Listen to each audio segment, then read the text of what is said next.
Hello નમસ્કાર વિદ્યાર્થી મિત્રો, હું પાર્થ આપ સર્વેનું પ્રોક્સિમા ફિઝિક્સ ચેનલ ઉપર સ્વાગત કરું છું. તો મિત્રો, ધોરણ 12 માં ચેપ્ટર નંબર 1 માં આજે લેક્ચર નંબર 3 જેની અંદર ખૂબ જ મહત્વના પોઈન્ટની આપણે ચર્ચા કરવાના છીએ, જેમાંથી MCQs પૂછાઈ શકે છે, ગુજસેટ JEE ના કોન્સેપ્ટ છે એક બે આપણે એ પણ જોઈએ, બરાબર છે. અને નીટની અંદર બહુ સરસ મજાના ક્વેશ્ચન્સ આમાંથી નીકળી શકે એવા કોન્સેપ્ટ છે મિત્રો. જો અહીંયા ટોપિક છે આજના વિદ્યુત ભારનો અન્ય એક ગુણધર્મ છે જેની આપણે લાસ્ટ લેક્ચરની અંદર ચર્ચા કરી હતી છેલ્લે, કે બે વિદ્યુત ભાર વચ્ચે અપાકર્ષણ અને આકર્ષણ બળ લાગતું હોય છે, એના વિશે થોડી ડિટેલમાં ચર્ચા કરીએ. પછી સુવાહકો અને અવાહકો પદાર્થ, બરાબર છે, આ બંને પદાર્થો વચ્ચે કયા ફરકો છે અને વિદ્યુત ભારને આ પદાર્થો સાથે શું લેવા દેવા છે આપણે એ સમજીએ. ત્યાર પછી પદાર્થને વિદ્યુત ભારિત કરવાની રીત છે, એ સરસ મજાની 3 રીતો છે, ત્રણેય રીતોને સમજીને એના અંદર આવતા સરસ મજાના ફોર્મ્યુલાઝ અને એક સિરીઝ છે નાનકડી, બરાબર છે ને, ટ્રાઇબો ઇલેક્ટ્રિક અસર સિરીઝ છે, જેને આપણે ચર્ચા કરીશું અહીંયાથી. બહુ સરસ મજાનો ટોપિક છે. આ ટ્રાઇબો સિરીઝમાંથી ઘણા બધા ક્વેશ્ચન્સ નીકળી શકે છે મિત્રો, બરાબર છે. તો આપણે એની પણ ચર્ચા કરીએ હમણાં થોડી વારમાં. તો ફટાફટ પેન પેપર ઓપન કરી લઈશું અને હેડિંગ લગાવી દેશો આજના લેક્ચરના જે 3 ટોપિક છે એમાંથી પહેલો જ પોઈન્ટ આજનો વિદ્યુત ભારનો એક અન્ય ગુણધર્મ જે સમજવો છે આપણે, બરાબર.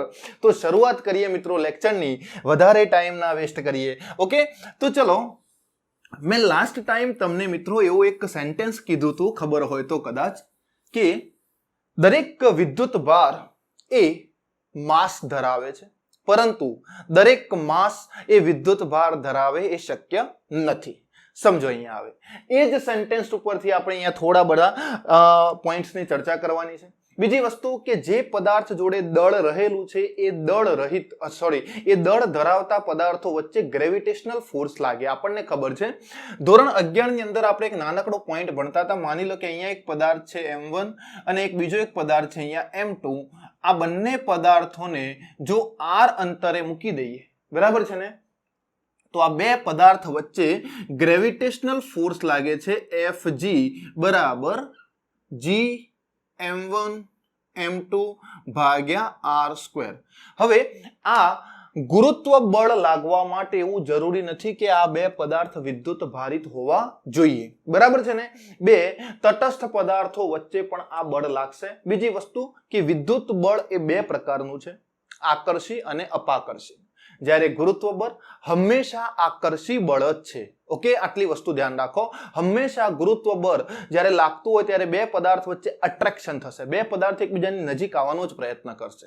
પણ વિદ્યુત બળમાં તો જો સજાતીય વિદ્યુત ભાર હોય તો દૂર જવાનો પ્રયત્ન કરે અને વિજાતીય વિદ્યુત ભાર હોય તો નજીક આવવાનો પ્રયત્ન કરે. પણ આની અંદર પણ ઘણા બધા ખેલ છે જે સમજવાના છે આપણે, બરાબર. તો ચલો સમજીએ સરસ રીતે. તો આપણી જોડે ફર્સ્ટ પોઈન્ટ છે મિત્રો આનો, કે બે સજાતીય વિદ્યુત ભારો વચ્ચે હંમેશા અપાકર્ષણ થાય છે. શું થાય છે ભાઈ? અપાકર્ષણ થાય. સજાતીય હોય તો અપાકર્ષણ થાય, આપણને આ ખબર છે, બરાબર. હજુ અંદર જઈએ. માની લો કે મારી જોડે એક પ્લસ વિદ્યુત ભાર છે અને બીજો પ્લસ વિદ્યુત ભાર, આ બંને વિદ્યુત ભારને એકબીજાની નજીક લાવી દઈએ આપણે, બરાબર છે ને. તો આ બંને વચ્ચે અપાકર્ષણ થાય. અપાકર્ષણને આપણે રિપલ્શન કહીએ છીએ, તેને r વડે દર્શાવું છું. r એટલે અપાકર્ષણ, બરાબર. રિપલ્શન કહેવાય છે ને, બરાબર. એટલા માટે અહીંયા r વડે દર્શાવેલું છે, બરાબર. જો બે નેગેટિવ વિદ્યુત ભાર હોય તો પણ આની વચ્ચે શું થશે? રિપલ્શન થશે, અપાકર્ષણ થશે, બરાબર છે. પણ બીજી એક વસ્તુ મિત્રો સમજો, કે જો બે વિજાતીય વિદ્યુત ભાર હોય, એક પ્લસ અને માઇનસ, તો આ બંનેની વચ્ચે શું થશે? અટ્રેક્શન થશે, આકર્ષણ થશે, બરાબર છે. આ r દર્શાવે છે અપાકર્ષણ. સમજીએ અહીંયા શું દર્શાવે છે મિત્રો? અપાકર્ષણ. અને અહીંયા એટ્રેક્શન એટલે આકર્ષણ. ઓકે, હવે બે પદાર્થ વચ્ચે આકર્ષણ થાય અથવા તો બે વિદ્યુત ભાર વચ્ચે આકર્ષણ થાય તો એના માટે મેં એક પ્લસ અને બીજો માઇનસ વિદ્યુત ભાર લીધો છે, તો જ આ કન્ડિશન બતાવી શકું, બાકી તો બતાવી શકાય નહીં. અહીંયા બે સજાતીય તો રિપલ્શન, બે સજાતીય તો રિપલ્શન, બરાબર, એટલે કે અપાકર્ષણ. પણ એક મુદ્દો ખાસ ધ્યાનમાં રાખવા જેવો છે મિત્રો, જે બીજા નંબરનો મુદ્દો છે આપણો, અને એ મુદ્દો એવો છે કે વિદ્યુત ભારિત પદાર્થ, સમજ અહીંયા, વિદ્યુત ભારિત પદાર્થ એ બીજા તટસ્થ પદાર્થને આકર્ષે છે. ઓકે, સમજો. હવે આ મુદ્દો ખાસ ઇમ્પોર્ટન્ટ છે મિત્રો. વિદ્યુત ભારિત પદાર્થ આપેલો હોય તમને તો એ બીજા તટસ્થ પદાર્થને આકર્ષે. કઈ રીતે? તો સમજો. વિદ્યુત ભારિત પદાર્થ હોય એનું માસ હોય m અને તટસ્થ પદાર્થ હોય એનું પણ માસ હોય m. તો બે m દળના પદાર્થો વચ્ચે કયું બળ લાગતું હશે? ગ્રેવિટેશનલ.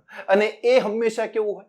આકર્ષી પ્રકારનું જ હોય. એટલા માટે આ મુદ્દો લખ્યો છે કે બે વિદ્યુત ભારિત પદાર્થ એ બીજા તટસ્થ પદાર્થને શું કરે છે મિત્રો? આકર્ષે છે. અને એ આકર્ષણ બે રીતે થાય છે. કેટલી રીતે થાય છે? બે રીતે. પહેલી રીત આપણે સમજ્યા કઈ? ગુરુત્વાકર્ષણની રીત. ગુરુત્વાકર્ષણની રીત. અને બીજી છે પ્રેરણની રીત. કઈ રીત? પ્રેરણની રીત. આ પ્રેરણની રીત શું છે ભાઈ? આ ચાર્જિંગ મેથડ છે. બરાબર છે? ઓકે, આપણે સમજીએ છીએ હમણાં આગળ.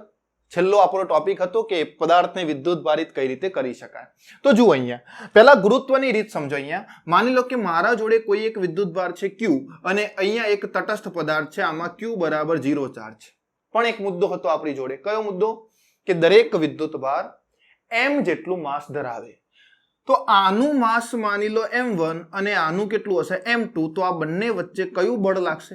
ગ્રેવિટેશનલ. અને આ હંમેશા કેવું હોય મિત્રો? આકર્ષી પ્રકારનું હશે. બીજી વસ્તુ, આ કઈ રીત થઈ ભાઈ? ગુરુત્વ રીત થઈ. હવે આપણે પ્રેરણની રીત થોડી સમજી લઈએ. ડિટેલમાં તો હજુ સમજીએ છીએ આપણે લાસ્ટ પોઈન્ટની અંદર. સમજો. અહીંયા માની લો કે અહીંયા મેં ચાર્જ મૂક્યો છે Q1 પોઝિટિવ છે. બરાબર છે ને? આ શું છે ભાઈ? પ્લસ. અને અહીંયાથી મેં અમુક અંતરે બીજો એક વિદ્યુત ભાર મૂક્યો છે, બીજો એક તટસ્થ પદાર્થ મૂકેલો છે. આ તટસ્થ પદાર્થ, આના ઉપર ચાર્જ 0 છે. આનું માસ છે m1, આનું માસ છે m2. આ m1 અને m2 માસના કારણે અહીંયા કયું બળ લાગે છે? Gravitational force. એ ગુરુત્વ બળ થઈ ગયું આકર્ષી પ્રકારનું. બીજી વસ્તુ સમજો. આ પ્લસ વિદ્યુત ભાર આ તટસ્થ પદાર્થમાંથી શું કરશે મિત્રો? ધન અને ઋણ વિદ્યુત ભારોને અલગ કરશે. એટલે આ પ્લસ વિદ્યુત ભાર ઇલેક્ટ્રોનને ખેંચીને આ બાજુ લાવશે. હવે ઇલેક્ટ્રોન બધા આ બાજુ આવશે એટલે અહીંયા ઇલેક્ટ્રોન ખાલી થશે એક વિસ્તારની અંદર. આ બાજુના વિસ્તારમાં ઇલેક્ટ્રોન ખાલી થાય એટલે અહીંયા પ્લસ વિદ્યુતભાર જનરેટ થાય. તો જુઓ અહીંયા આ પ્લસ અને આ માઇનસ વચ્ચે આપણી જોડે ઇલેક્ટ્રિક ફોર્સ લાગશે. અને પ્લસ માઇનસ એ કેવા પ્રકારનું બળ હશે? અહીંયા આકર્ષી પ્રકારનું. એટલે જુઓ આ પ્રેરણની રીત થઈ. આ પ્રેરણની રીત હજુ ડિટેલમાં આપણે સમજીએ છીએ. બરાબર? જુઓ અહીંયા તો વિદ્યુત ભારિત પદાર્થ એ બીજા તટસ્થ પદાર્થને આકર્ષે છે. એક તો ગુરુત્વાકર્ષણની રીતે અને બીજો પ્રેરણની રીતે. ફટાફટ આટલું નોટ કરો. ચલો બીજી એક વસ્તુ સમજો મિત્રો. બીજી એક વસ્તુ અહીંયા ત્રીજા નંબરનો મુદ્દો આપણે લખીએ. આટલી ખબર પડી ગઈ તમને? ઓકે, સરસ. ચલો સમજો ત્રીજો મુદ્દો શું કહે છે આપણને. ત્રીજો મુદ્દો શું કહે છે સમજો મિત્રો. પહેલા તો એક ખબર પડી ગઈ કે સજાતીય વચ્ચે અપાકર્ષણ અને વિજાતીય વચ્ચે આકર્ષણ. બીજી વસ્તુ કે એક વિદ્યુત ભારિત પદાર્થ છે ને બીજો તટસ્થ પદાર્થ છે, બંને વચ્ચે આકર્ષણ થશે બે રીતે. કઈ કઈ બે રીતો? ગુરુત્વની રીત અને બીજી પ્રેરણની રીત. ધ્યાન રાખજો ખાસ, નાના નાના મુદ્દાઓ છે. બરાબર છે? હવે એક ત્રીજો મુદ્દો સમજો. અહીંયાથી ત્રીજો મુદ્દો શું છે? તો બે સમાન વિદ્યુત ભારિત પદાર્થો એકબીજાને આકર્ષી શકે છે. આ શું પાછો નવો ખેલ? આ કયો પાછો નવો ખેલ આવ્યો સાહેબ? હમણાં તો એવું કીધું કે બે સમાન વિદ્યુત ભારિત પદાર્થો હોય એ તો અપાકર્ષે, પણ આ એવો કયો ખેલ? આમાં શું ટ્વિસ્ટ છે એવું કે બે સમાન વિદ્યુત ભાર એકબીજાને આકર્ષી શકે? તો જુઓ મિત્રો સમજો. મારી જોડે માની લો કે એક વિદ્યુત ભાર છે અહીંયા પોઝિટિવ, આ Q વિદ્યુત ભાર છે, અને બીજો પણ અહીંયા પ્લસ વિદ્યુત ભાર છે, એ પણ Q વિદ્યુત ભાર છે. હવે આ બંને વચ્ચે વિદ્યુત બળ દેખીએ તો એ કેવું હોય મિત્રો? હંમેશા અપાકર્ષી પ્રકારનું. પણ ગુરુત્વ બળ હોય તો ગુરુત્વ બળ હોય r અંતરે મૂકેલા હોય તો આ બંને વચ્ચે ગુરુત્વીય, સમજો અહીંયા, ગુરુત્વીય આકર્ષી બળ લાગે છે અને એ ગુરુત્વીય આકર્ષી બળ ક્યારે ગણતરીમાં લઈ શકાય તો જ્યારે વિદ્યુતભાર Q નું મૂલ્ય અને સ્મોલ વિદ્યુતભાર Q નું મૂલ્ય એ બંનેની વચ્ચે આ સંબંધ હોય ત્યારે. જો આ વિદ્યુતભાર મોટો હોય ને આ વિદ્યુતભાર ખૂબ જ નાનો હોય, બરાબર છે ને, એક વિદ્યુતભારનું મૂલ્ય ખૂબ જ મોટું હોય અને આનું મૂલ્ય ખૂબ જ નાનું હોય, તો જેટલું વિદ્યુતભાર મોટું હશે એટલું માસ વધુ હશે. આ માસ વધુ હોય, આનું માસ ખૂબ જ નાનું હોય, તો વધુ માસના કારણે નાનું માસ એની નજીક આવી જશે, બરાબર છે. તો એની અંદર આપણે ઇલેક્ટ્રિક બળ એટલે કે વિદ્યુત બળ અવગણવું પડશે. કેમ ભાઈ? કારણ કે અહીંયા ગુરુત્વ બળની અસર બહુ મોટી હશે, બરાબર છે, વિદ્યુત બળ કરતા. કેમ? કારણ કે Q વિદ્યુતભાર મોટો છે અને સ્મોલ q નાનો છે. એટલા માટે મુદ્દો લખ્યો કે બે સમાન વિદ્યુત ભારિત પદાર્થો એકબીજાને આકર્ષી શકે છે. આકર્ષે એવું નથી, આકર્ષી શકે છે, બરાબર છે. આ મે બી હોઈ શકે આવું, બરાબર છે ને, મે બી. આ ખાસ ધ્યાન રાખવાનું છે, બરાબર મિત્રો, આટલી ખાસ વાત યાદ રાખો. ચલો હવે બીજી એક મુદ્દાની વાત કરીએ આપણે, ચોથા નંબરનો મુદ્દો શું છે તો બે વિજાતીય વિદ્યુત ભારો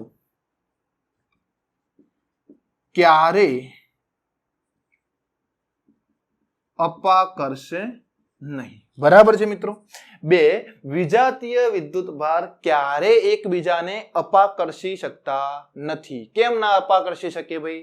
કારણ કે જુઓ અહીંયા એક પ્લસ વિદ્યુત ભાર મૂકું, એક માઇનસ વિદ્યુત ભાર મૂકું અને પ્લસ અને માઇનસ ની વચ્ચે હંમેશા કયું બળ લાગે ભાઈ? એટ્રેક્શન. અહીંયા ગુરુત્વ બળ લાગતું હોય, ગુરુત્વીય ફોર્સ, ગ્રેવિટેશનલ ફોર્સ લાગતું હોય, એ પણ આકર્ષી પ્રકારનું છે અને વિદ્યુત બળ છે એ પણ આકર્ષી પ્રકારનું છે. એટલા માટે વિજાતીય વિદ્યુતભાર ક્યારે એકબીજાને અપાકર્ષી શકતા નથી. ખબર પડી ગઈ મિત્રો આટલી વસ્તુની? ઓકે, આટલી વસ્તુ સમજાઈ ગઈ આપણને? કોઈ ડાઉટ નથી ને આની અંદર? ઓકે મિત્રો, ચલો હવે સમજો. અહીંયાથી એક પોઈન્ટ આપું તમને. માની લો કે મારી જોડે એક વિદ્યુતભાર છે Q1 અહીંયા અને એક બીજો વિદ્યુતભાર છે Q2, બરાબર. આ બે વિદ્યુતભાર તમને આપેલા છે. સમજો અહીંયા પ્રશ્ન શું પૂછી શકાય અહીંયાથી. જેટલું મુદ્દાનું વધુ ઊંડાણપૂર્વક ધ્યાન આપશો તમે એટલી વધુ મજા આવશે. આ બે વિદ્યુતભાર આપેલા છે. હવે જો પહેલો વિદ્યુતભાર ગુણ્યા બીજો વિદ્યુતભાર કરું, Q1 into Q2, બરાબર છે, આ બંનેનું મૂલ્ય જો પોઝિટિવ આવે તો આ બંને વચ્ચે આકર્ષણ થતું હોય કે અપાકર્ષણ થતું હોય? વિચારો. અહીંયા હું Q1 into Q2 કરું અને નેગેટિવ આન્સર આવે, બરાબર છે, તો આ વચ્ચે અપાકર્ષણ થાય કે આકર્ષણ? અને બીજી વસ્તુ Q1 into Q2 બરાબર 0 આવે તો કઈ કન્ડિશન બનશે? બરાબર છે. તો જુઓ અહીંયા Q1 અને Q2 પોઝિટિવ ક્યારે આવે? બંને નેગેટિવ હોય અને એનો ગુણાકાર કરીએ તો પોઝિટિવ જવાબ આવે. ઓકે, અથવા તો બંને પોઝિટિવ હોય અને એનો ગુણાકાર કરીએ તો પોઝિટિવ જવાબ આવે. તો બે વિદ્યુતભાર સજાતીય હોય તો જ એમનો ગુણાકાર ધન મળે અને સજાતીય વિદ્યુતભાર હંમેશા શું કરે? અપાકર્ષણ, બરાબર છે, સમાન મૂલ્યના હોય તો. બરાબર મિત્રો. તો અહીંયા આપણે શું લખી શકીએ? અપાકર્ષણ થશે. જો Q1 ગુણ્યા Q2 કરવાથી જવાબ પોઝિટિવ મળતો હોય એ ક્યારે મળે ભાઈ? બંને સજાતીય હોય તો જ પોઝિટિવ મળે અને બે સજાતીય વિદ્યુતભાર વચ્ચે હંમેશા અપાકર્ષણ થશે. Okay, done. ચલો બીજી વાત કરો. Q1 into Q2 નેગેટિવ ક્યારે આવે? તો એક પ્લસ હોય અને બીજો માઇનસ વિદ્યુતભાર હોય, બંનેનો ગુણાકાર કરો તો આપણને નેગેટિવ આન્સર મળે અને એક પ્લસ અને માઇનસ એટલે હંમેશા યાદ રાખો કે બે વિજાતીય વિદ્યુતભારના ગુણાકારથી જવાબ કેવો આવે? નેગેટિવ આવે અને બે વિજાતીય વિદ્યુતભાર વચ્ચે હંમેશા શું થશે? આકર્ષણ થાય. ઓકે મિત્રો, શું થશે ભાઈ? આકર્ષણ. ચલો છેલ્લો મુદ્દો વિચારીને જવાબ આપો. વિડીયો પોઝ કરી અને છેલ્લા મુદ્દાને વિચારો. Q1 into Q2 જ્યારે 0 આવે ત્યારે કઈ કન્ડિશન બનશે? તો જુઓ Q1 Q2 0 ક્યારે આવે? ક્યારે આવે? આ બંનેમાંથી કોઈ એક તટસ્થ હોય ત્યારે, એટલે બંનેમાંથી કોઈ એક 0 હોય ત્યારે. ઓકે, પહેલો જ મુદ્દો સમજ્યા આપણે કે એક ધન વિદ્યુતભાર લઈ લો અથવા તો એક વિદ્યુતભારિત પદાર્થ લઈ લો અને બીજો તટસ્થ પદાર્થ લઈ લો, તો બે પદાર્થો વચ્ચે શું થાય? આકર્ષણ.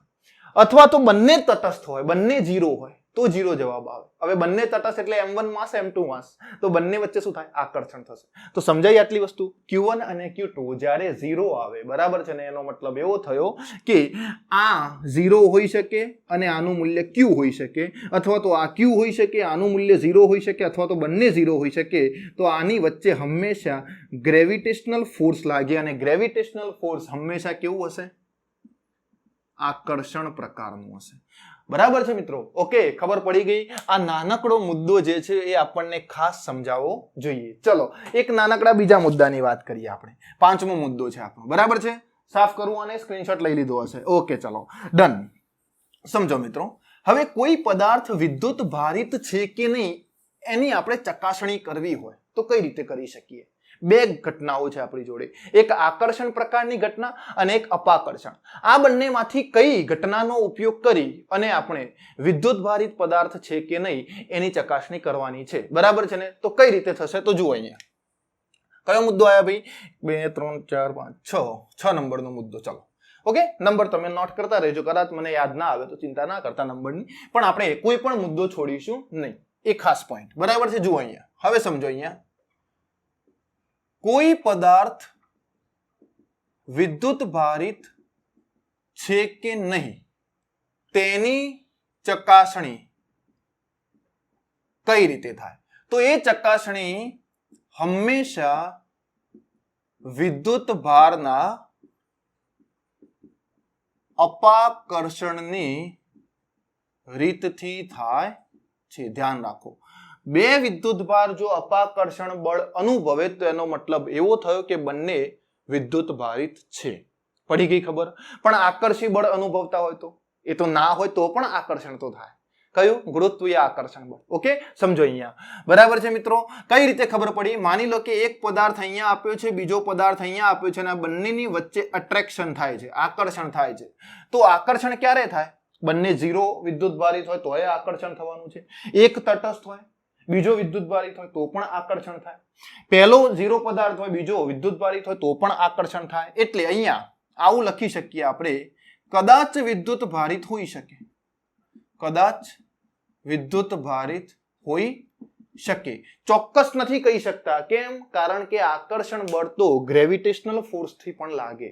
બીજી વસ્તુ સમજો. અહીંયા માની લો કે બીજો એક પદાર્થ આપ્યો છે, અહીંયા 1 નંબરનો અને અહીંયા બીજા નંબરનો, અને આ બંને વચ્ચે રિપલ્શન થાય. તો રિપલ્શન ક્યારે થાય? ગુરુત્વ બળ તો આકર્ષી પ્રકારનું છે, આપણે તો અહીંયા અપાકર્ષણ કરીએ છીએ. તો અપાકર્ષણ ક્યારે થશે? તો હંમેશા બે પદાર્થ સજાતીય વિદ્યુત ભારિત હોય. કેવા? સજાતીય. એનો મતલબ એવો થયો કે આ ચોક્કસ વિદ્યુત ભારિત છે.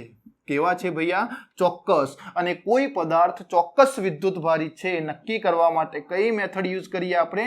અપાકર્ષણની રીત નક્કી કરી. કઈ રીત નક્કી કરી આપણે? અપાકર્ષણની રીત નક્કી કરી. બરાબર છે ને? ચલો હવે એક મુદ્દો સમજો. અહીંયા મુદ્દો આવો છે, મુદ્દો નથી, ક્વેશ્ચન વિચારીને સરસ રીતે જવાબ આપો. બરાબર છે? આપણો આ છેલ્લો મુદ્દો હતો, સરસ મજાનો. સમજો, અહીંયા એક પદાર્થ અહીંયા મૂકેલો છે, બીજો પદાર્થ અહીંયા મૂકેલો છે, ત્રીજો પદાર્થ અહીંયા મૂક્યો છે, અને ચોથો પદાર્થ અહીંયા મૂક્યો છે. બરાબર છે? સમજો, અહીંયા પહેલા અને બીજા પદાર્થની વચ્ચે આકર્ષણ થાય છે, બીજા અને ત્રીજા પદાર્થની વચ્ચે અપાકર્ષણ થાય છે. બરાબર છે? સમજો અહીંયા. પછી ધ્યાન આપો, અહીંયા પહેલો અને બીજો પદાર્થ બંને વચ્ચે અટ્રેક્શન. અટ્રેક્શન એટલે આકર્ષણ. બીજા અને ત્રીજા પદાર્થની વચ્ચે અપાકર્ષણ એટલે રિપલ્શન થાય છે. ત્રીજા અને ચોથાની વચ્ચે થાય છે રિપલ્શન. ચોથા અને પહેલાની વચ્ચે થાય છે અટ્રેક્શન. હવે આ તંત્ર ઉપરથી તમને એવું કીધું છે કે પહેલા પદાર્થ ઉપર કયો વિદ્યુત ભાર હોય. બરાબર છે ને? સમજો, અહીંયા પહેલા પદાર્થ પર કયો વિદ્યુત ભાર હોઈ શકે. બરાબર? આપણે આ જવાબ આપવો છે. તો જુઓ, અહીંયા પહેલો પદાર્થ માની લો કે માઇનસ છે, ઋણ વિદ્યુત ભારિત છે. હવે ઋણ વિદ્યુત ભાર એ આને એટ્રેક્શન કરે છે, તો આ કયો હોવો જોઈએ? પ્લસ હોવો જોઈએ. બરાબર છે? તો આ બંને વચ્ચે આકર્ષણ થાય કે અપાકર્ષણ? આકર્ષણ. આ બીજો પદાર્થ અને ત્રીજો પદાર્થ બંને વચ્ચે અપાકર્ષણ થાય છે, રિપલ્શન. તો આ કેવું હોય? પ્લસ હોય, સમાન વિદ્યુત ભારિત. આ બંને વચ્ચે અપાકર્ષણ થાય તો આ કેવું હોય? પ્લસ હોય. બરાબર છે? અને આ બંને વચ્ચે આકર્ષણ થાય તો આ માઇનસ વિદ્યુત ભાર હોઈ શકે. ઓકે મિત્રો, ખબર પડી? ડન. ચલો પ્લસ લઈને વિચારી જુઓ. આ પ્લસ લઉં તો આ કેવો હોવો જોઈએ? માઇનસ. આકર્ષણ થશે. આ માઇનસ તો આ માઇનસ હોય તો આ બંને માઇનસ માઇનસ વચ્ચે શું થાય? અપાકર્ષણ. આ માઇનસ બંને વચ્ચે અપાકર્ષણ. આ માઇનસ અને આ પ્લસ, બરાબર, એની વચ્ચે અટ્રેક્શન. એનો મતલબ એવો થાય કે પહેલો પદાર્થ જે છે એ પોઝિટિવ અને અથવા નેગેટિવ હોઈ શકે, બરાબર છે ને. એ ધન વિદ્યુત ભારિત પણ હોઈ શકે અને ઋણ વિદ્યુત ભારિત પણ હોઈ શકે. એની અંદર કોઈ શંકાને સ્થાન નથી. ડન મિત્રો. તો ફટાફટ આ મુદ્દો નોટ કરો. આપણે આગળ જઈએ હવે નવા પોઈન્ટ ઉપર. નવો પોઈન્ટ છે સુવાહક પદાર્થો અને અવાહક પદાર્થો. કયા પદાર્થો મિત્રો? સુવાહક પદાર્થો અને અવાહક પદાર્થો. ખૂબ જ સરસ મજાનો મુદ્દો, બરાબર છે, ખૂબ જ સરસ મજાનો મુદ્દો. અહીંયા જુઓ, ચલો. સુવાહકો કોને કહેવાય અને અવાહકો કોને કહેવાય? બરાબર છે. પોઈન્ટ આપણા એનસીઈઆરટી માં આપેલો છે, પણ આપણે એને ડિટેલમાં સમજી લઈએ જેથી કરીને ચેપ્ટરમાં કોઈ પ્રોબ્લેમ ઊભો થાય નહીં. કારણ કે સુવાહક અને અવાહકો આપણે છેલ્લે એક ગૌસનો નિયમ ભણીશું, એની અંદર પણ ખાસ ડિટેલમાં ભણવાનું છે, બરાબર. સમજો અહીંયા. પણ એ વસ્તુ અહીંયાથી થોડી ધ્યાન રાખશો તો વધુ મજા આવશે. લેક્ચરને મિસ ના કરવાનું, બરાબર. સમજો અહીંયા શું આપ્યું છે આપણે? સુવાહકો અને બીજા એક પદાર્થો આપણે લઈ લઈએ અહીંયા, અવાહક, બરાબર છે. સુવાહકોને ક્યારેક ક્યારેક આપણે વાહક પદાર્થો પણ કહીએ છીએ. ઓકે મિત્રો, શું કહીએ છીએ આપણે? વાહકો પણ કહીએ છીએ. ધ્યાન રાખો, બરાબર છે. ઓકે, ચલો. હવે આ બંનેના અગત્યના મુદ્દાઓની ચર્ચા કરવી છે આપણે, વાહક પદાર્થો અને અવાહક પદાર્થો. તો જુઓ અહીંયા પહેલો જ મુદ્દો બંનેમાં કોમન હોવો જોઈએ. સમજો અહીંયા, જે દ્રવ્યો એટલે લઈ લો ને પદાર્થો ભાઈ, બરાબર છે. જે દ્રવ્યો વિદ્યુત ભારને સહેલાઈથી વહેવા દે, બરાબર છે ને, વહન થવા દે. અમુક એવા દ્રવ્યો છે કે જે દ્રવ્ય શું કરે છે ભાઈ? વિદ્યુત ભારને સહેલાઈથી વહન થવા દેશે, બરાબર, એમની અંદર થઈને. ઓકે, તો જે દ્રવ્યો વિદ્યુત ભારને સહેલાઈથી વહેવા દે તેને વાહકો કહે છે. ઓકે મિત્રો, આટલી વસ્તુ ખબર પડી ગઈ. ઓકે, આ એવા પદાર્થો છે કે જે પદાર્થો વિદ્યુત ભારને સહેલાઈથી શું કરે છે? વહન થવા દે છે. અને અહીંયા બીજા મુદ્દાની વાત કરીએ. ચલો, બીજો મુદ્દો અવાહકનો શું છે? તો જે દ્રવ્યો વિદ્યુત ભારને વહેવા ન દે, બરાબર છે, વહેવા ન દે તેને અવાહકો કહે છે. ક્લિયર આટલી વસ્તુ? વાહકો અને અવાહકોના બે કોમન મુદ્દા. એક તો વાહક પદાર્થો શું કરશે? વિદ્યુત ભારનું વહન થવા દેશે એની અંદરથી, બરાબર છે. માની લો કે આ એક વાહક પદાર્થ છે આપણી જોડે, તો આ વાહક પદાર્થનું કામ શું કે આની અંદરથી એક વિદ્યુત ભાર, આપણે આની અંદર વિદ્યુત ભાર તો છે જ, ફ્રી વિદ્યુત ભાર છે, બધા ફ્રી ઇલેક્ટ્રોન છે, એ બધા જ ઇલેક્ટ્રોનનું વહન થવા લાગે, બરાબર છે ને, તો એને વાહક કહેવાય. પણ આની અંદર રહેલા ઇલેક્ટ્રોન જો વહન ના પામે તો એને અવાહક કહેવાય. ખબર પડી ગઈ આટલી વસ્તુ? ચલો બીજી વાત કરીએ આપણે. બીજી વાત કે આ વાહક પદાર્થોમાં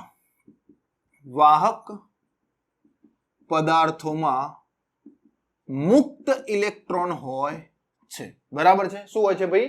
મુક્ત ઇલેક્ટ્રોન. હવે મુક્ત ઇલેક્ટ્રોન કઈ જગ્યાએ હોય એ ખાસ ઇમ્પોર્ટન્ટ વસ્તુ છે. ઓકે, ચલો આની વાત કરીએ આપણે. તો અવાહકોમાં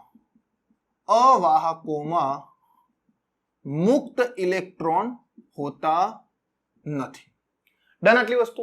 આની અંદર મુક્ત ઇલેક્ટ્રોનની સંખ્યા ઘણી બધી હોય છે, જ્યારે આની અંદર કોઈ પણ પ્રકારના મુક્ત ઇલેક્ટ્રોન હોતા નથી. બીજી વસ્તુ સમજો, અહીંયા મુક્ત ઇલેક્ટ્રોન એ દ્રવ્યની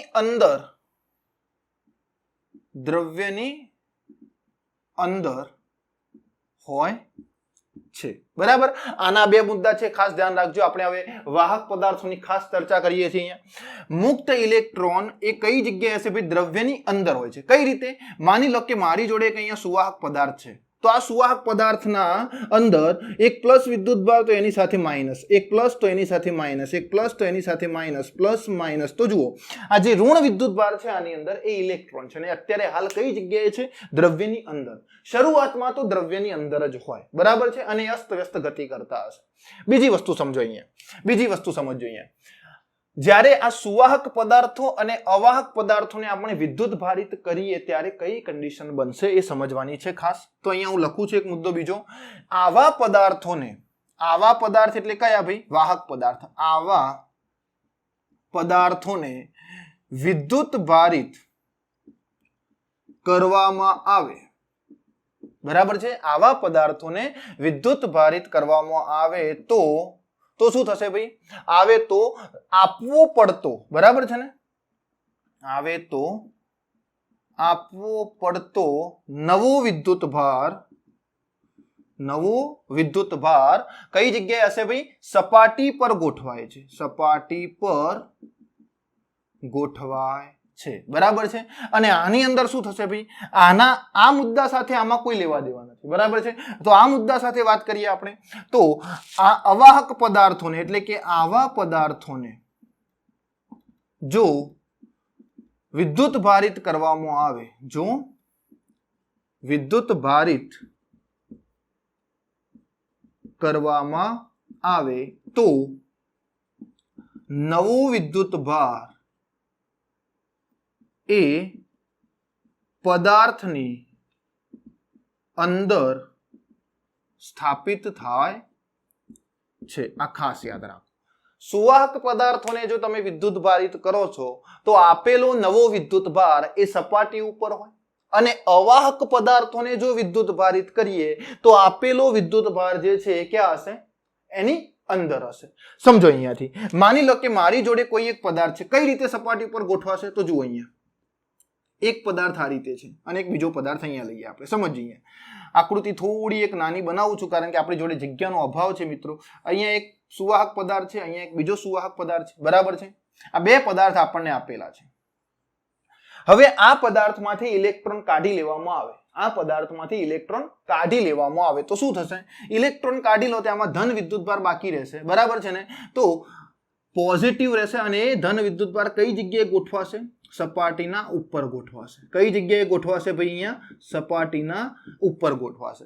જો આને આપણે ઇલેક્ટ્રોન આપીએ તો આ નેગેટિવ બનશે, તો આના ઉપર સપાટી ઉપર આ નેગેટિવ વિદ્યુતભાર ગોઠવાશે, બરાબર છે? ખબર પડી ગઈ આટલી વસ્તુ. બીજી એક વસ્તુ ધ્યાન રાખો, આની વાત કરીએ તો આ અવાહક પદાર્થ હોય. અવાહક પદાર્થ એટલે ડાઇલેક્ટ્રિક પદાર્થ, કારણ કે ડાઇલેક્ટ્રિક અને અવાહક પદાર્થોના ગુણધર્મો સમાન છે, બરાબર છે? કદાચ બીજા શબ્દોમાં કહીએ તો ડાઇલેક્ટ્રિક પણ કહેવાય. શું કહેવાય ભાઈ? ડાઇલેક્ટ્રિક પણ કહેવાય. એની ચર્ચા હમણાં આગળ આપણે ચાર્જિંગ પ્રક્રિયામાં કરીએ છીએ, બરાબર? સમજો અહીંયા. હવે આવા પદાર્થને આપણે વિદ્યુત ભારિત કરવા હોય, આમાંથી ઇલેક્ટ્રોન કાઢી લઉં તો બાકી વધશે પોઝિટિવ વિદ્યુતભાર. એ સપાટી ઉપર આવશે નહીં, એ ક્યાં રહેશે ભાઈ? આની અંદર જ રહેશે. ક્યાં રહેશે? આની અંદર રહેશે, બરાબર છે? આમાંથી જો ઇલેક્ટ્રોન કાઢી લેવામાં આવશે તો ઋણ વિદ્યુતભાર બહાર આવે તો ધન વિદ્યુતભાર આની અંદર સ્થાપિત થશે, બરાબર છે? આટલા મુદ્દા નોટ કરો. આપણે એક નાનકડો બીજો મુદ્દો જોઈ લઈએ આના રિલેટેડ. સમજો અહીંયાથી મુદ્દો શું છે ભાઈ? ધ્યાન આપો. અહીંયા લખું છું કે સુવાહક પદાર્થના ઉપર જે આપણે નવો વિદ્યુતભાર આપીએ છીએ, બરાબર છે ને? સમજીએ. સુવાહક પદાર્થ ઉપર જે નવો વિદ્યુતભાર આપીએ છીએ એ કઈ જગ્યાએ સ્થાપિત થશે? તો જુઓ અહીંયા. માની લો કે મારી જોડે આ રીતે એક આવા આકારનો વિદ્યુતભાર છે, સોરી વિદ્યુતભાર નહીં, આવા આકારનો પદાર્થ છે. ઓકે, સમજીએ. આવો પદાર્થ છે. હવે આ વિદ્યુત ભારિત, સોરી આ સુવાહક પદાર્થ છે, હજુ વિદ્યુત ભારિત છે નહીં. અને આને જો વિદ્યુત ભારિત કરવામાં આવે તો જુઓ, આના ઉપર વિદ્યુતભાર જે જગ્યાએ સૂક્ષ્મ પાર્ટ છે અથવા તો તીક્ષ્ણ ભાગ છે એ જગ્યાએ વધુ વિદ્યુતભાર ગોઠવાશે અને બીજી બધી જગ્યાએ ઓછો વિદ્યુતભાર હશે, બરાબર છે? એટલે એનો મતલબ એવો કે અનિયમિત આકારના સુવાહક પદાર્થ ઉપર સૂક્ષ્મ ભાગે, બરાબર છે, સૂક્ષ્મ અથવા તો તીક્ષ્ણ ભાગે શું હોય છે ભાઈ? વિદ્યુતભાર ઘનતા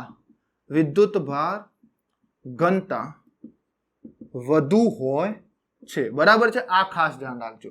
વિદ્યુતભારની ઘનતા કેવી હોય? ખૂબ જ વધુ હોય. કઈ જગ્યાએ? તો જે જગ્યાએ તીક્ષ્ણ ભાગ હોય એ જગ્યાએ, બરાબર છે ને? જે જગ્યાએ તીક્ષ્ણ ભાગ હોય. તમને પ્લગમાં આપણે આંગળી નાખીએ ને કરંટ લાગે ને તો પહેલા વાળ ઊભા થઈ જાય. કેમ? કારણ કે વાળ એ સૂક્ષ્મ ભાગ છે શરીરનો, બરાબર છે ને? સૂક્ષ્મ પાર્ટ છે અથવા તો તીક્ષ્ણ પાર્ટ છે. એટલે સૌથી વધુ વિદ્યુતભાર કઈ જગ્યાએ સ્થાપિત થશે? હેરમાં. ઓકે, એટલા માટે વધુ વિદ્યુતભાર જ્યાં સ્થાપિત થશે ત્યાં ઇલેક્ટ્રોસ્ટેટિક અસર વધુ ઉત્પન્ન થશે. બરાબર છે ને? તો આ રીતે તીક્ષ્ણ ભાગ ઉપર વધુ વિદ્યુતભાર ઘનતા હોય છે. બરાબર મિત્રો? તો આ વાહકો અને અવાહકો વિશે ડિટેલમાં આપણે સમજી લીધું છે. કદાચ પરીક્ષામાં 2 માર્કમાં પૂછાય તો આ બધા જ મુદ્દાઓ સારી રીતે લખવાના, અને બીજી વસ્તુ કે આ મુદ્દાઓ યાદ પણ રાખવાના છે, કારણ કે MCQ આમાંથી નાના નાના પૂછાઈ શકે એવા છે. બરાબર? ચલો આપણે આગળ જઈએ. હવે પદાર્થને વિદ્યુત ભારિત કરવાની રીતો છે. બરાબર છે? હવે આ ત્રણેય રીતો આપણે ડિટેલમાં સમજવાની છે. બરાબર? પદાર્થને વિદ્યુત ભારિત કરવાની રીતો. બહુ સરસ મજાનો ટોપિક, ઇમ્પોર્ટન્ટ ટોપિક, MCQ ઘણા બધા પૂછાય એવા.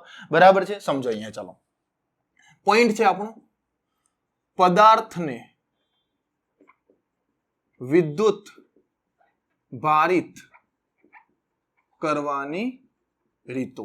હવે પદાર્થને વિદ્યુત ભારિત કરવાની મુખ્ય 3 રીતો છે. આમ તો ઘણી બધી રીતો છે, આપણા સિલેબસની અંદર નથી આવે છે, પણ એ બધી ભણીશું આપણે મોડર્ન ફિઝિક્સની અંદર. બરાબર છે?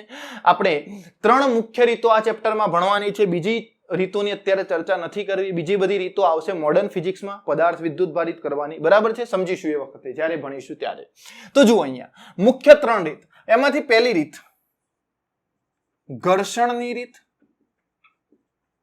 બરાબર છે? ઓકે, પદાર્થને વિદ્યુત ભારિત કરવો હોય તો ઘર્ષણ દ્વારા કરી શકાય. બરાબર છે? શાના દ્વારા કરી શકાય? ઘર્ષણ દ્વારા.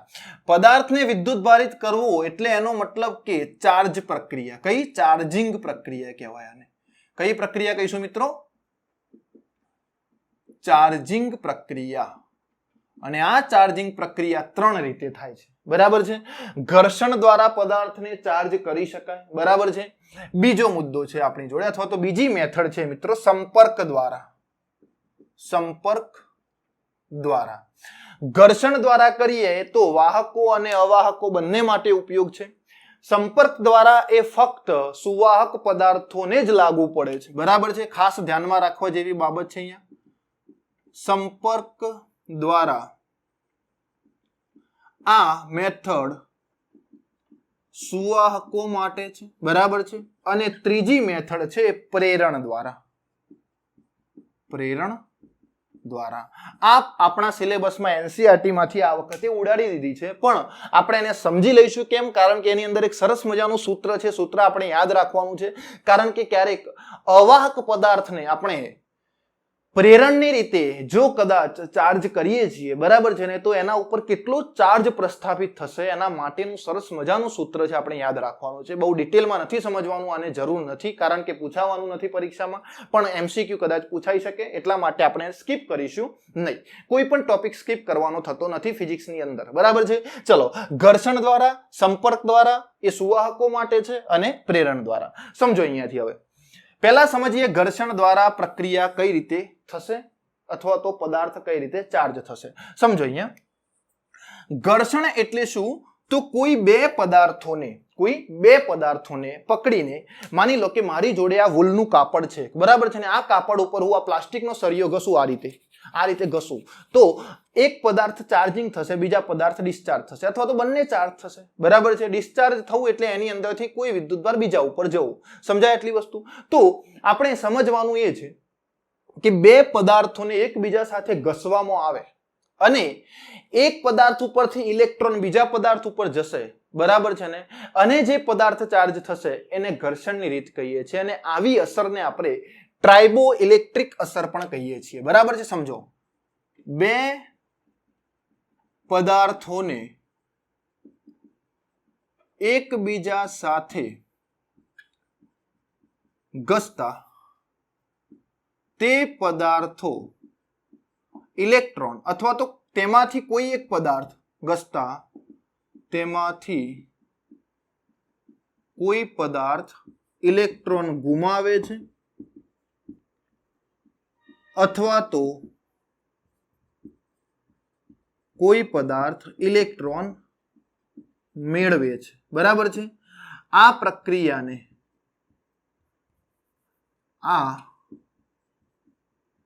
પ્રક્રિયા દ્વારા તે પદાર્થો વિદ્યુત ભારિત થાય છે. બરાબર છે? અને આ અસરને ખાસ યાદ રાખો, કઈ અસર કહીએ છીએ ભાઈ? ટ્રાઇબો ઇલેક્ટ્રિક અસર કહે છે. કઈ અસર કહે છે ભાઈ? ટ્રાઇબો ઇલેક્ટ્રિક અસર કહે છે. આ મુદ્દો ખાસ ઇમ્પોર્ટન્ટ છે. બે પદાર્થોને એકબીજા સાથે ઘસીએ આપણે બરાબરના પકડીને, બરાબર છે ને, તો તેમાંથી કોઈ પદાર્થ ઇલેક્ટ્રોન ગુમાવે અથવા તો કોઈ બીજો પદાર્થ છે ઇલેક્ટ્રોન મેળવશે.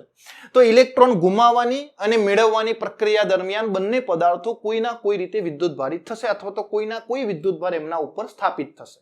ઓકે, તો આ વિદ્યુતભાર જે સ્થાપિત થાય એ પ્રક્રિયાને આપણે ટ્રાઇબો ઇલેક્ટ્રિક અસર કહીએ છીએ. અને ટ્રાઇબો ઇલેક્ટ્રિક અસર એટલે કેવા પદાર્થોને ઘસીએ તો એ ઇલેક્ટ્રોન મેળવશે અને એ ગુમાવશે. તો એના માટેની એક સિરીઝ છે, જે સિરીઝને કહીએ છીએ આપણે ટ્રાઇબો ઇલેક્ટ્રિક સિરીઝ. બરાબર છે? શું કહીએ છીએ ભાઈ આપણે?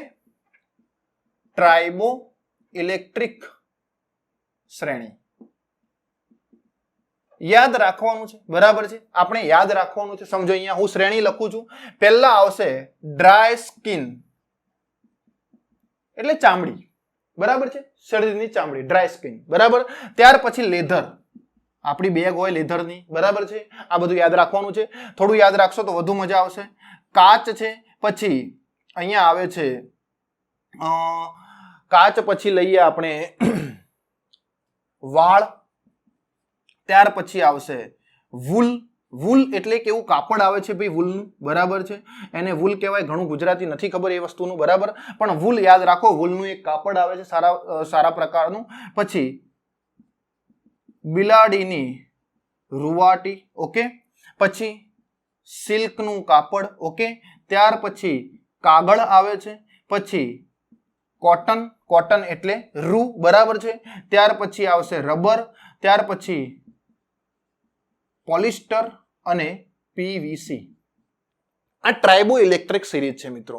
તો જુઓ, આ ટ્રાઇબો ઇલેક્ટ્રિક સિરીઝમાં ઉપરવાળો કોઈ પણ પદાર્થ લો અને એના નીચેનો કોઈ પણ પદાર્થ લો, તો ઉપરવાળો પદાર્થ એ ઘસવાથી ધન વિદ્યુતભારિત બનશે અને નીચેવાળો ઋણ વિદ્યુતભારિત બને છે. એટલે જેમ ઉપર જઈશું એમ ઇલેક્ટ્રોન ગુમાવે અને આ ઇલેક્ટ્રોન મેળવે. ફોર એક્ઝામ્પલ, હું અહીંયાથી કાચ અને વાળ બંનેને ઘસું તો ઉપરવાળો શું કરશે? કાચ એ ધન વિદ્યુતભારિત થશે અને વાળ ઋણ વિદ્યુતભારિત થશે. ખબર પડી આટલી વસ્તુ? આને ટ્રાઇબો સિરીઝ કહેવાય. માની લો કે મેં લેધર અને વૂલ આ બંનેને લીધા અને બંને ઘસવા લાગ્યો, બરાબર? તો લેધર શું કરે? ઇલેક્ટ્રોન ગુમાવી અને ધન વિદ્યુતભારિત થશે અને વૂલ ઇલેક્ટ્રોન મેળવશે અને ઋણ વિદ્યુતભારિત થશે. માની લો કે મેં કાગળ અને કોટન બંનેને ઘસ્યા. કાગળ અને કોટન ઘસવામાં આવે તો કાગળ એ ધન વિદ્યુતભારિત બનશે અને કોટન એ ઋણ વિદ્યુતભારિત બનશે. ઉપરવાળો પદાર્થ એ ધન વિદ્યુતભારિત બને ઇલેક્ટ્રોન ગુમાવીને, અને નીચેવાળો પદાર્થ હોય એની સાથે એ ઋણ વિદ્યુતભારિત બનશે ઉપરના પદાર્થમાંથી ઇલેક્ટ્રોન મેળવીને. ખબર પડી ગઈ? આને આપણે ટ્રાઇબો ઇલેક્ટ્રિક શ્રેણી કહીએ છીએ. સરસ મજાની શ્રેણી, આ યાદ હોવી જોઈએ. ચલો બીજી ઘટનાની વાત કરીએ. બીજી ઘટના છે સંપર્ક દ્વારા. એ ફક્ત આપણને સુવાહકોમાં જ જોવા મળે છે. કઈ મેથડ મિત્રો? સંપર્ક દ્વારા. આટલી ખબર પડી ગઈ? ઓકે, ટ્રાઇબો ઇલેક્ટ્રિક શ્રેણી યાદ હોવી જોઈએ. ડન. ચલો, આમાંથી પ્રશ્ન પૂછાય એવા છે ભાઈ, એટલા માટે, બરાબર છે? ચલો હવે બીજી મેથડ, તો હેડિંગ લગાવીએ બીજી મેથડનું ભાઈ, સરસ મજાનું. બીજી મેથડ ઇમ્પોર્ટન્ટ છે, સંપર્ક દ્વારા. સંપર્ક દ્વારા કોઈ પદાર્થને ચાર્જ કરવો. કોની દ્વારા ભાઈ? સંપર્ક દ્વારા. હવે સંપર્ક પ્રક્રિયાથી પદાર્થને ચાર્જિંગ કઈ રીતે કરી શકાય? તો આ સુવાહક પદાર્થ માટે છે, ખાસ યાદ રાખવાનું. ફોર કંડક્ટર, બરાબર છે? કોના માટે છે ભાઈ? આ સુવાહકો માટે, બરાબર છે? સુવાહક માટે સંપર્ક કરવો એટલે શું ભાઈ? એક પદાર્થને બીજા પદાર્થની સંપર્કમાં લાવવો, અથવા તો એક પદાર્થને બીજા પદાર્થ સાથે વાયર સાથે કનેક્ટ કરી દેવું, બરાબર છે? સમજો, અહીંયા આ એક પદાર્થ છે. આ પદાર્થને હું આ પદાર્થ સાથે સંપર્કમાં લાવું તો ચાર્જિંગ થશે બંને એકબીજા સાથે, બરાબર છે ને? એટલે કે બંને વિદ્યુતભારિત થવાની કામગીરી ચાલુ કરશે. અથવા તો આની સાથે એક વાયર બાંધો ને આની સાથે એક વાયર બાંધો, બંનેને કનેક્ટ કરો, તો એ પણ સંપર્ક જ થયું. વાયર વડે સંપર્ક કરો કે તમે બંનેને એક સાથે સંપર્કમાં લાવો, બંનેને એકબીજા સાથે ટચ કરાવીને સંપર્કમાં લાવો, બરાબર છે? એ પણ સંપર્કની રીત. અને વાયરથી કનેક્ટ કરો, એ પણ સંપર્કની રીત. સમજો હવે અહીંયાથી સંપર્ક દ્વારા કઈ રીતે ચાર્જિંગ થાય, બરાબર છે? તો જુઓ, માની લો કે આપણે અહીંયા સુવાહક એક ગોળો આપેલો, બરાબર છે ને, તો ગોળા ઉપર માની લો કે ક્યુ વિદ્યુતભાર છે. કોના ઉપર ભાઈ? ગોળા ઉપર. અને આ ક્યુ વિદ્યુતભાર એ ત્રિજ્યાના સમપ્રમાણમાં હોય છે. ગોળાની ત્રિજ્યાના સમપ્રમાણમાં, ખાસ યાદ રાખવાનું. જો ગોળાની ત્રિજ્યા વધે, બરાબર છે ને, ગોળાની ત્રિજ્યા વધશે તો એની ઉપર વધુ વિદ્યુતભાર મૂકી શકીએ, વિદ્યુતભાર ઘનતા વધારી શકાય. ઓકે. બીજી વસ્તુ કે ત્રિજ્યા ઘટાડવામાં આવશે તો વિદ્યુતભાર શું થશે? ધીમે ધીમે એ ગોળા ઉપર ઘટતો જશે. એટલા માટે અહીંયા મેં લખ્યું છે કે ગોળા ઉપર રહેલો વિદ્યુતભાર એ ત્રિજ્યાના સમપ્રમાણમાં હોય છે. બરાબર. હવે સમજો, અહીંયા માની લો કે મારી જોડે એક ગોળો છે. અહીંયા આ ગોળાને હું કહી દઉં એ ગોળો, અને આની ત્રિજ્યા છે R1 જેટલી, બરાબર છે. અને એક બીજો ગોળો છે અહીંયા, આ ગોળો છે B, આની ત્રિજ્યા છે R2 જેટલી, બરાબર. હવે સમજો, આ બંનેને હું સંપર્કમાં લાવું અથવા તો વાયર વડે જોડી દઉં, બરાબર. આના ઉપર વિદ્યુતભાર Q જેટલો છે અને આ તટસ્થ છે. પણ એક કન્ડિશન છે કે R1 અને R2 બંને સમાન હોય તો કઈ કન્ડિશન થાય? તો જુઓ, એક તટસ્થ ગોળાને વિદ્યુતભારિત ગોળા સાથે સંપર્કમાં લાવવામાં આવશે ત્યારે આના ઉપરથી અડધો વિદ્યુતભાર આના ઉપર જતો રહેશે. ક્યારે ભાઈ અડધો વિદ્યુતભાર આના ઉપર જશે? તો જ્યારે આ બંને ગોળા સમાન ત્રિજ્યાના હશે ત્યારે. ઓકે, બાકી તો ના જઈ શકે. ખાસ યાદ રાખવાનું. એટલે સંપર્ક પછી, બરાબર છે, સંપર્ક બાદ નવો વિદ્યુતભાર વહેંચાશે આ બંને ગોળા ઉપર. કેટલો હશે? તો R1 ત્રિજ્યાના ગોળા ઉપર અને અહીંયા R2 ત્રિજ્યાના ગોળા ઉપર. Q હતો અહીંયા શરૂઆતમાં, આના ઉપર 0 ચાર્જ હતો, બરાબર છે. તો સંપર્ક બાદ આના ઉપર Q/2 વિદ્યુતભાર હશે અને આના ઉપર પણ Q/2 વિદ્યુતભાર હશે. ક્લિયર? આટલી વસ્તુ ખબર પડી ગઈ. બીજી વસ્તુ સમજો અહીંયા. ફોર એક્ઝામ્પલ સમજો ખાસ ભાઈ. માની લો કે મારી જોડે એક ગોળો અહીંયા છે, બરાબર. સમજીએ, એક ગોળો અહીંયા આપેલો છે, ધ્યાન આપો. ફરીથી એકવાર, એક ગોળો અહીંયા છે, આની ત્રિજ્યા છે R, અને બીજો એક ગોળો અહીંયા છે, આની ત્રિજ્યા છે R, અને આ બંનેને એક વાયર વડે જોડેલા છે પણ વચ્ચે સ્વિચ S લગાડેલી છે, બરાબર છે.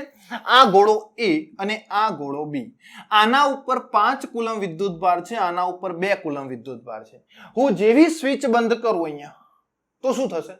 તો જેવી સ્વિચ બંધ કરીએ તો આ તંત્રનું સંરક્ષણ થવાનું ચાલુ થશે અને નવી રીતે વિદ્યુતભાર વહેંચાશે. કઈ રીતે? તો શરૂઆતમાં ટોટલ વિદ્યુતભાર કેટલો? 7 છે, 7 કુલમ છે, 5 અને 2 7. પડી ખબર? હવે સ્વિચ બંધ કરીએ તો ફરીથી વહેંચાશે. ફરીથી વહેંચાયા પછી પણ કેટલો રહેવો જોઈએ? 7 કુલમ. તો કેટલો થશે? તો જુઓ, ટોટલ વિદ્યુતભાર ભાગ્યા 2 ગોળા છે એટલે 5 + 2 ભાગ્યા 2, અને અહીંયા પણ 5 + 2 ભાગ્યા 2. તો જુઓ, અહીંયા 7/2 કુલમ અને અહીંયા પણ 7/2 કુલમ. આટલા કુલમ વિદ્યુતભાર આ સ્વિચ બંધ કર્યા પછી મળશે, એટલે કે સંપર્ક બાદ. ઓકે, પહેલા 7 છે તો પછી પણ કેટલો રહેશે? ટોટલ જુઓ 7 જ રહેશે. 7/2, 7/2 કેટલો રહેશે? 7. ચલો, આ એક એક્ઝામ્પલ સમજો. અહીંયાથી આપણી જોડે એક ગોળો છે, આવો બીજો એક ગોળો છે, આ રીતે આ વચ્ચે સ્વિચ લગાવેલી છે. અહીંયા આની ત્રિજ્યા છે 2 સેન્ટીમીટર, આની ત્રિજ્યા છે 2 સેન્ટીમીટર, બંનેની સમાન ત્રિજ્યા છે. આના ઉપર -1 કુલમ વિદ્યુતભાર છે અને આના ઉપર 6 કુલમ વિદ્યુતભાર છે, બરાબર છે. તો સંપર્ક પછી એટલે કે આ સ્વિચ બંધ કર્યા પછી, બરાબર છે, સ્વિચ બંધ કરતા જે નવો વિદ્યુતભાર હશે એ કેટલો હશે? આ A ગોળા ઉપર અને B ગોળા ઉપર તો નવો QA' અને QB'. શરૂઆતમાં QA -1 કુલમ છે અને QB 6 કુલમ છે. તો સ્વિચ બંધ કર્યા પછી QA' કેટલો થાય? તો 6 અને -1 કેટલા? 5. 5 ભાગ્યા કેટલા? 2. તો 5/2 કુલમ, અને અહીંયા પણ કેટલો હશે? 5/2 કુલમ. પડી ગઈ ખબર આટલી વસ્તુ? ટોટલ વિદ્યુતભાર ભાગ્યા 2 અલગ અલગ વેચાશે ને બંને ઉપર, એટલા માટે. તો 5/2, 5/2 સરવાળો કરો કેટલો થશે? 5 જ થશે, બરાબર છે. કેટલો થશે ભાઈ? 5 જ થશે. અને અહીંયા શરૂઆતમાં પણ કેટલો છે? 5 કુલમ. તો જેટલો વિદ્યુતભાર આખા તંત્ર ઉપર પહેલા હતો એટલો જ અંતિમ છે, બરાબર છે. પણ નવી રીતે વહેંચાયો છે. નવી રીતે વહેંચાયો એમાં શું થયું ભાઈ? સમાન ત્રિજ્યાઓ હતી એટલા માટે અલગ અલગ ભાગમાં વહેંચાઈ ગયો છે, બરાબર છે. આવા એક્ઝામ્પલ ઘણા બધા પૂછાઈ શકે છે, આપણને આવડવા જોઈએ. ચલો, હવે પ્રશ્ન એ થાય કે જો આપણા જોડે અલગ અલગ ત્રિજ્યાના ગોળા હોય તો, બરાબર છે. તો સરસ મજાનો પોઈન્ટ આ નોટ કરી લો. પહેલા આપણે જોઈએ હવે અલગ અલગ ત્રિજ્યાના ગોળા ઉપર વિદ્યુત ભાર કઈ રીતે વહેંચાશે બરાબર છે અલગ અલગ ત્રિજ્યાના ગોળા ઉપર વિદ્યુત ભાર કઈ રીતે વહેંચાશે બરાબર છે સમજો અહીંયા એક પોઈન્ટ તો આપણને યાદ છે Q ચલે છે R બરાબર છે ને કોઈ ગોળા ઉપર વિદ્યુત ભાર એ ત્રિજ્યાના સમપ્રમાણમાં છે બરાબર તો જુઓ અહીંયા ખાસ ધ્યાન રાખજો ભાઈ પોઈન્ટ સમજવા જેવો છે માની લો કે મારી જોડે એક ગોળો છે આની ત્રિજ્યા છે R1 અને એક બીજો ગોળો છે આની ત્રિજ્યા છે R2 બે સ્ફિયર આપેલા છે ઓકે બે ગોળાઓ આપેલા છે અને આ બંનેને આપણે સ્વિચ વડે જોઈન કરેલા છે આના ઉપર શરૂઆતમાં વિદ્યુતભાર છે Q1 અને આના ઉપર શરૂઆતમાં વિદ્યુતભાર છે Q2 એક કન્ડિશન છે અહીંયા R1 is not equal to R2 બંને ત્રિજ્યાઓ સમાન નથી તો જેટલો શરૂઆતમાં વિદ્યુતભાર છે એટલો વિદ્યુતભાર અંતિમ હોવો જોઈએ પડી ખબર શરૂઆતમાં વિદ્યુતભાર કેટલો છે total Q1 plus Q2 switch બંધ કર્યા પછી પણ વિદ્યુતભાર કેટલો રહેવો જોઈએ Q1 dash plus Q2 dash આટલો રહેવો જોઈએ શરૂઆતનો અને અંતિમ વિદ્યુતભાર સમાન આપણે અહીંયા નવો વિદ્યુતભાર ઉત્પન્ન નથી કરવાનો કે એનો નાશ પણ કરવાનો નથી અથવા તેવું થઈ પણ ના શકે વિદ્યુત ભારના સંરક્ષણના નિયમ મુજબ બરાબર પણ કન્ડિશન તો એવી બની શકે મિત્રો કઈ કન્ડિશન બની શકે માની લો કે આપણી જોડે Q1 ડેશ ભાગ્યા Q2 ડેશ કરીએ તો Q1 ડેશ કેટલો વિદ્યુતભાર આના ઉપર ગોઠવાય એની ત્રિજ્યાના અનુસાર અને Q2 ડેશ એટલે આના ઉપર નવો વિદ્યુતભાર કોની અનુસાર ગોઠવાશે એની ત્રિજ્યાના મુજબ બરાબર છે તો અહીંયાથી હું Q1 ડેશ અને Q2 ડેશ ને શોધી અને આમાં મૂકી દઉં તો મને નવા વિદ્યુતભાર મળી જશે ઓકે ખબર પડી ગઈ આટલી વસ્તુ તો જુઓ અહીંયાથી હું Q1 ડેશ લખું તો શું થાય Q2 આ બાજુ આવી જશે તો Q2 ડેશ અને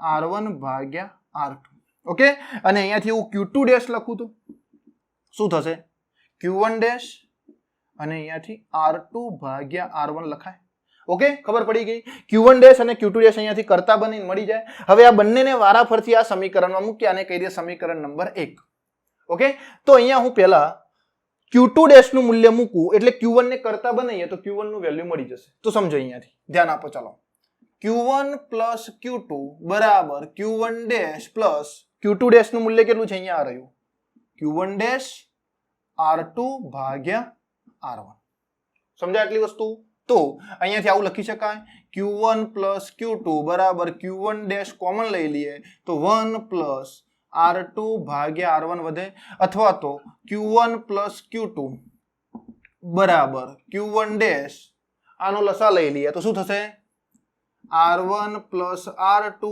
ભાગ્યા R1 હવે Q1 ડેશ ને કરતા બનાવો તો શું થાય Q1 ડેશ ને કરતા બનાવીએ તો શું થશે ભાઈ આને આ બાજુ લઈ આવો બરાબર તો આ બાજુ જશે અહીંયાથી તો આવું લખી શકાય અહીંયાથી Q1 પ્લસ Q2 ભાગ્યા R1 plus R2 into R1 okay તો સંપર્ક પછી પહેલા ગોળા ઉપર આટલો વિદ્યુતભાર હોય તો આ જ રીતે આપણે Q2 નું મૂલ્ય મૂકીને જે ગણતરી કરી એ જ રીતે Q1 નું મૂલ્ય મૂકીને ગણતરી કરશો તો તમને Q2 ડેશ મળશે એ કેટલો હશે Q1 પ્લસ Q2 ભાગ્યા R1 plus R2 into R2 બરાબર છે બે વિદ્યુતભારોનો સરવાળો આપેલા બંનેની ત્રિજ્યાઓનો સરવાળો નીચે અને જે ગોળા ઉપર આપણે વિદ્યુતભાર શોધીએ છીએ એની ત્રિજ્યા વડે ગુણાકાર કરી દો આ બે સૂત્રો ખૂબ જ મહત્વના છે બરાબર છે આના ઉપરથી આપણે એક એક્ઝામ્પલ જોઈએ ચલો આ સૂત્ર સમજાઈ ગયું હોય તો ફટાફટ નોટ કરી લેશો તે જ રીતે અહીંયા જે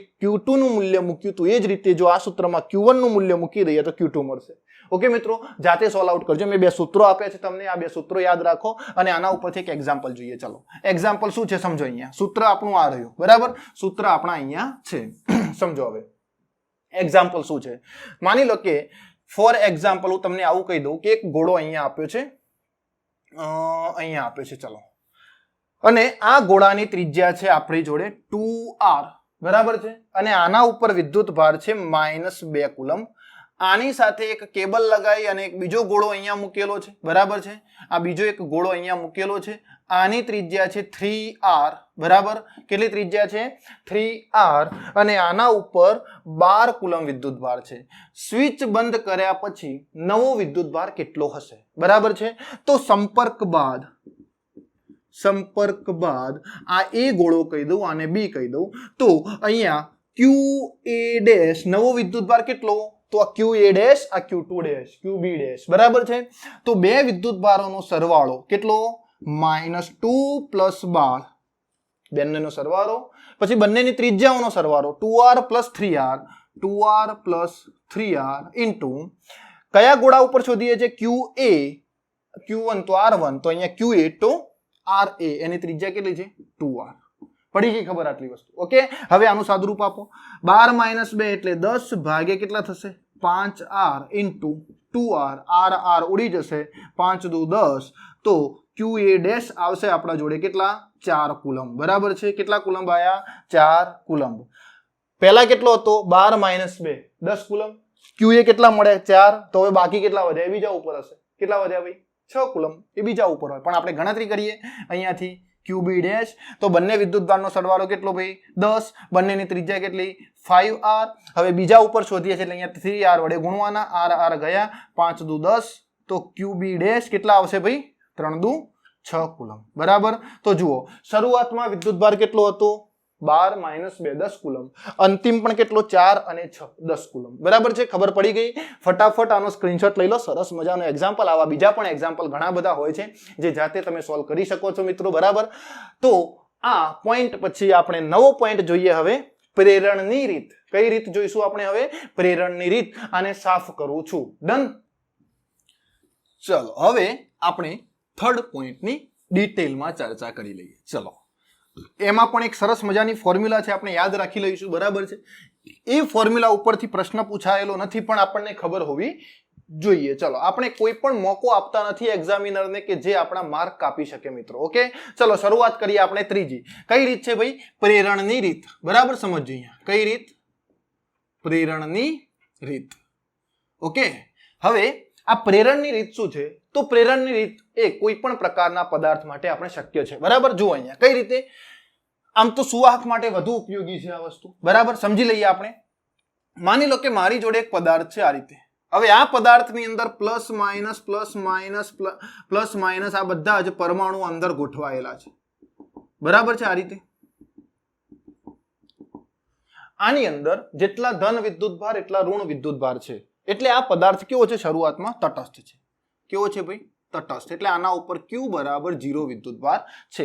હવે સમજો અહીંયાથી આના નજીક સમજો. અહીંયા પહેલી આકૃતિ છે. બરાબર છે. 1 નંબરની. હવે આ આકૃતિ જે મેં બનાવી, જે ગોળો બનાવ્યો છે, આના નજીક માની લો કે હું કોઈ એક એવો સળિયો લઈને આવું કે જે સળિયા ઉપર ધન વિદ્યુતભાર હોય. સમજો અહીંયા કેવો વિદ્યુતભાર હોય? અહીંયા ધન વિદ્યુતભાર. બરાબર છે. અને આ ધન વિદ્યુતભાર માની લો કે Q જેટલો છે. તો આ ધન વિદ્યુતભાર શું કરશે ભાઈ? ધન વિદ્યુતભાર કામ એવું કરશે કે આના અંદર જેટલા બી ઇલેક્ટ્રોન હતા, બરાબર છે ને, એમાંથી અમુક ઇલેક્ટ્રોનને શું કરશે? આ બાજુ ખેંચીને લાવશે આકર્ષણની રીતે. કેટલા ઇલેક્ટ્રોન ખેંચાશે? તો જેટલો વિદ્યુતભાર આની નજીક સળિયા ઉપર લાવવામાં આવે છે એની ઓકાત જેટલી છે, આની ઓકાત જેટલી હશે ને એટલો વિદ્યુતભાર ખેંચાશે. બરાબર છે. એટલે માઇનસ વિદ્યુતભાર અહીંયા આવશે. એટલે આ નવો વિદ્યુતભાર સ્થાપિત થયો, પ્રેરાયો આ વિદ્યુતભાર આટલો. આના કારણે પ્રેરણ પામ્યો. હવે આ ઇલેક્ટ્રોન અહીંયા આવ્યા એટલે અહીંયા વિદ્યુતભાર ખાલી પડ્યો. કયો? ઋણ વિદ્યુતભાર ખાલી પડે. એટલે આ બાજુની સપાટી કેવી બની ગઈ? ધન વિદ્યુતભારિત. બીજી વસ્તુ સમજો. હવે આ બીજી આકૃતિ છે. હવે આ ગોળા ઉપર જે ધન વિદ્યુતભાર અહીંયા બન્યો છે, બરાબર છે, બાકી રહેતો તો, બરાબર, અને અહીંયા Q વિદ્યુતભાર છે. આપણે અહીંયા સળિયા ઉપર તો કેટલો હતો? Q વિદ્યુતભાર હતો જ ઓલરેડી. તો આ વધારાનો જે ધન વિદ્યુતભાર છે અહીંયાથી હું અર્થિંગ કરીને જમીનમાં દાખલ થવા દઉં. બરાબર છે. અથવા તો જમીનમાંથી અમુક ઇલેક્ટ્રોન લાવીને આને નાશ કરી દઉં. તો આ અર્થિંગ પ્રક્રિયા દરમિયાન શું થશે ભાઈ? આ ધન વિદ્યુતભાર નાશ પામશે. તો શું થશે? જુઓ, અર્થિંગ પ્રક્રિયા દરમિયાન ધન વિદ્યુતભાર જતો રહેશે. તો આ ગોળા ઉપર ફક્ત ઋણ વિદ્યુતભાર અહીંયા બાકી વધશે અને આની અંદર થોડા ઘણા પ્લસ માઇનસ વિદ્યુતભાર હશે. કેમ? કારણ કે એટલા જ ઇલેક્ટ્રોન અહીંયા આવ્યા હતા જેટલી આની ખેંચવાની તાકાત હતી. બીજા તો અંદર હશે. ઓકે. તો આ સળિયો હવે અહીંયાથી હું દૂર કરી દઉં. આ Q અને આ Q, આ સળિયો દૂર કરી દઉં તો આ ગોળાની સપાટી ઉપર ઋણ વિદ્યુતભાર ગોઠવાશે. અને આ પ્રક્રિયાને આપણે કઈ પ્રક્રિયા કહીએ છીએ? પ્રેરણની રીત. હવે આ જો અવાહક પદાર્થ હોય તો આ કેટલો વિદ્યુત ભાર પ્રસ્થાપિત થાય. બીજી વસ્તુ સમજો, આ Q અને સ્મોલ q વચ્ચે શું રિલેશન છે ભાઈ? કેટલો વિદ્યુત ભાર અહીંયા પ્રેરાશે આની નજીક, આ સળિયાની નજીક. તો Q અને Q ની વચ્ચે આની જેટલી ઓકાત છે એના કરતા ઓછો હોય અથવા તો એના જેટલો વિદ્યુત ભાર હોય, આ સ્મોલ q. બરાબર છે? એટલે આવું લખી શકીએ આપણે, આના કરતા ઓછો હોય અથવા તો એના જેટલો વિદ્યુત ભાર હશે અહીંયા. ડન. પ્રેરાયેલો વિદ્યુત ભાર, આ કયો વિદ્યુત ભાર છે? પ્રેરિત થતો વિદ્યુત ભાર એ પરીક્ષણ વિદ્યુત ભારના જેટલો હશે અથવા તો એના કરતા ઓછો હશે. ખબર પડે આટલી વસ્તુ?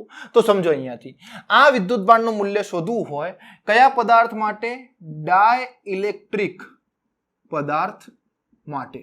માની લો કે મારી જોડે કોઈ અવાહક પદાર્થ છે, આ રીતે અહીંયા હું દોરું છું આકૃતિ. આ અવાહક પદાર્થ છે. અવાહક પદાર્થ એટલે આપણે એને ડાઇલેક્ટ્રિક કહીએ છીએ અને ડાઇલેક્ટ્રિક પદાર્થનો કોન્સ્ટન્ટ છે K. બરાબર છે? એને આપણે K વડે દર્શાવીએ છીએ. હવે આની નજીક સમજો, અહીંયા આની નજીક હું કોઈ Q વિદ્યુત ભાર લઈ આવું તો અહીંયા સ્મોલ q વિદ્યુત ભાર કેટલો પ્રસ્થાપિત થશે? તો એ સ્મોલ q વિદ્યુત ભાર કેટલો હશે ભાઈ?